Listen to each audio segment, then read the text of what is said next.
அண்ணாமலை போன்றவர்கள் சொல்வதனாலே மாண்புமிகு எதிர்க்கட்சி தலைவர் வருங்கால முதலமைச்சர் புரட்சி தமிழர் ஐயா எடப்பாடி அவருடைய 50 ஆண்டு கால அரசியல் பொது வாழ்க்கையிலே அவர்கள் ஆற்றியிருக்கிற சேவையை யாராலும் மறைத்துவிட முடியாது. கிளைக்கழக செயலாளராக தன்னுடைய பொது வாழ்க்கையிலே துவங்கி படிப்படியாக தன்னுடைய உழைப்பால் 50 ஆண்டு காலம் மாண்புமிகு அம்மாவுடைய அமைச்சரவையிலே அவர் அமைச்சராக இருக்கிற போது சேலம் மாவட்டத்திலே அந்த மாவட்டத்திற்கு கொடுத்திருக்கிற வளர்ச்சி வரலாற்றிலே இடம் பிடித்திருக்கிறது. ஒரு சாமானியர் தன்னுடைய உழைப்பால், தன்னுடைய சேவையால், தன்னுடைய கருணையால் இன்றைக்கு 8 கோடி தமிழர்களுடைய இதயங்களிலே நீக்கமெற நிறைந்திருக்கிறார் என்கிற அந்த அரசியல் காழ்ப்புணர்ச்சியின் வெளிப்பாடு தான், அந்த உள்நோக்கம்தான் இந்த அவதூறு கருத்துக்களினுடைய அடிப்படை என்பதை நடுநிலையாளர்கள் மக்கள் நன்றாக புரிந்திருக்கின்றார்கள். ஆகவே அண்ணாமலை அவர்களுக்கு என்ன வேண்டும்? தமிழக அரசியலிலே தன்னை முன்னிலைப்படுத்த வேண்டும். ஆனால் அதற்குரிய அனுபவம் அவருக்கு இருக்கிறதா? அதற்குரிய ஆற்றல் அவருக்கு இருக்கிறதா?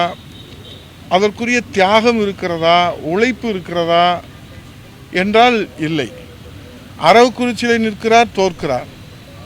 கோயம்புத்தூரிலே கோடிக்கணக்கான பணங்களை வாரி இறைத்து 100 திட்டங்களை 500 நாட்களிலே, 500 திட்டங்களை 100 நாட்களிலே என்று வார்த்தை ஜாலங்களிலே அவர் வித்தை காட்டியும் கூட அந்த மக்கள் அவரை நிராகரித்து விட்டார்கள்.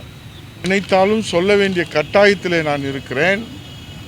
2014 2019 மாண்புமிகு பாரத பிரதமர் வாரணாசியிலே எத்தனை லட்சம் வாக்குகளில் வித்தியாசத்திலே வெற்றி பெற்றார்?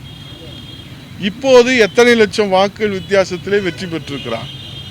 5.5 லட்சம் வாக்கு வித்தியாசத்திலே வெற்றி பெற்றவர் இன்றைக்கு 1.5 லட்சம் வாக்கு வித்தியாசத்திலே 3 சுற்றுகள் அவர் பின்தங்கி அன்றைக்கு வெற்றியை இன்றைக்கு உறுதிப்படுத்தி இருக்கிறார்கள் என்று சொன்னால், 2019 அவர்கள் 300 இடங்களுக்கு மேலே உறுதி செய்யப்பட்டவர்கள் இன்றைக்கு மெஜாரிட்டிக்கு தேவையான 272 கூட தொட முடியாமல் கூட்டணி கட்சிகளுடைய தயவோடு இன்றைக்கு ஆட்சியிலே தொடர்கிறார் என்று சொன்னால், அண்ணாமலை போன்ற தகுதி இல்லாத, அனுபவம் இல்லாத, அரைவேக்காட்டுத்தனமான இன்றைக்கு பேராசையினாலே அவர்கள் எடுத்து வைக்கிற அவதூறு பிரச்சாரங்களால தான் இந்த பாரதிய ஜனதா கட்சிக்கு பின்னடைவு ஏற்பட்டிருப்பதாக தமிழ்நாட்டு மக்கள் மட்டுமல்ல, இந்திய நாட்டு மக்கள் தீர்ப்பு வழங்கியிருக்கின்றார்.